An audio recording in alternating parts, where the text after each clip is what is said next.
அன்பான மக்களே, நம்மளோட மகாநதியில் வந்துட்டு இன்றைக்கி வந்து குமரன் வந்து நான் கதாநாயகன் ஷோக்கு போயிருக்கார் இல்லையா, அங்கே வந்து ஒரு ஷோவில் வந்து ஒரு கான்செப்ட் கொடுத்துருக்காங்க.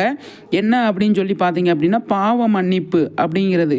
இப்போ குமரனோட லைஃப்பில் மகாநதியில் போயிட்டுருக்கிறது அதுதான் கான்செப்டாக எடுத்து அவர் வந்து அதில் பண்ண போகிறாரு. அந்த கான்செப்டை வந்து கொஞ்சம் எமோஷ்னலாக தான் கொண்டு போவார் அப்படின்னு சொல்லி தோணுது.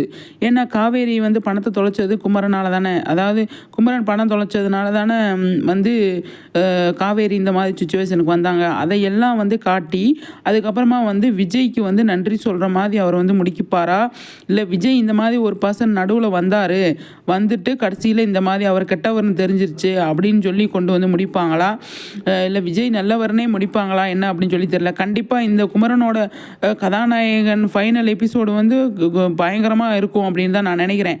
அதோட ப்ரொமோ வந்து கண்டிப்பாக இன்றைக்கி நைட்டு வர்றதுக்கு வாய்ப்பு இருக்குது, இல்லாட்டி நாளைக்கு காலையில் வர்றதுக்கு வாய்ப்பு இருக்குது. எல்லா ப்ரொமோவும் வந்துருச்சு, மகாநதி ப்ரொமோ மட்டும் வரல பார்த்தீங்களா. அது வந்து இன்றைக்கி வர்றதுக்கு சான்ஸ் இல்லை, எபிசோடு முடிஞ்சதுக்கப்புறம் தான் வருவான். அதனால் வந்து நாளைக்கு தான் வரும் அப்படின்னு நான் நினைக்கிறேன். இன்றைக்கி லாஸ்ட்டு இப்போ இந்த 2 வாரமாக நீங்கள் நோட் பண்ணிங்களா, மகாநதி ப்ரொமோ வந்து நடக்க போகிறத சொல்ல மாட்டாங்க. ஆல்ரெடி இன்றைக்கி எபிசோடு நடக்குதுன்னா இன்றைக்கி லாஸ்ட்டு சீனை தான் ப்ரொமோவாக விடுறாங்க அவங்க.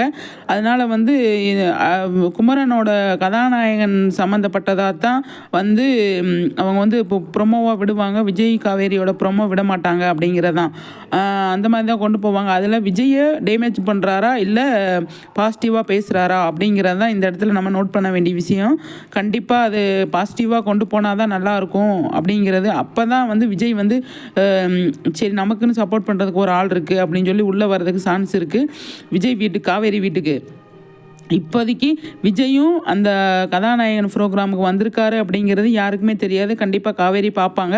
காவேரி பார்த்தா தான் வந்து இது வந்து கொஞ்சம் இதாக இருக்கும். குமரன் பார்க்காமலே வந்து விஜய் பற்றி பேசினா மட்டும்தான் அந்த இடத்துல வந்து விஜய் வந்து கொஞ்சம் நல்லாயிருக்கும் அப்படிங்கிறது. விஜய் வந்து குமரன் பார்க்க மாட்டார், காவேரி பார்க்க சான்ஸ் இருக்குது அப்படிங்கிறத நான் சொல்ல வரேன். ஆனால் கண்டிப்பாக வந்து கதாநாயகன் ப்ரோக்ராம் அந்த எபிசோடவே வந்து அந்த கான்செப்டவே வந்து எமோஷ்னல் ஆக்கி நல்லா வந்து கொஞ்சம் கொண்டு போவாங்க அப்படின்னு சொல்லி தோணுது. கண்டிப்பாக அப்படி தான் நடக்க போகுது அப்படிங்கிறது. இதில் வந்து காவேரியோட ரோல் என்ன, விஜயோட ரோல் என்ன அப்படிங்கிறதெல்லாம் அது அப்புறமா பார்ப்போம். இருந்தாலும் இந்த இடத்துல சாரதா எல்லாம் வந்திருக்கிறதுனால விஜய் வந்து அவங்களுக்கு தெரியாமையே தான் வந்திருக்காரு. விஜய் வந்திருக்கிறது யாருக்குமே தெரியலை அப்படிங்கிறது தான், தெரியாமல் தான் வந்திருக்காரு அப்படிங்கிறது. அந்த இடத்துல விஜயை பற்றி பாசிட்டிவாக நல்லபடியாக வந்து பேரை சொல்லாமையே கூட இந்த மாதிரி எனக்கு ஹெல்ப் பண்ணியிருக்காங்க அப்படின்னு சொல்லி அவர் சொன்னாலே அது வந்து விஜய்க்கு கனெக்ட் ஆகிடும் அப்படிங்கிறது தான். நீங்கள் என்ன நினைக்கிறீங்க அப்படின்னு சொல்லி சொல்லுங்கள்.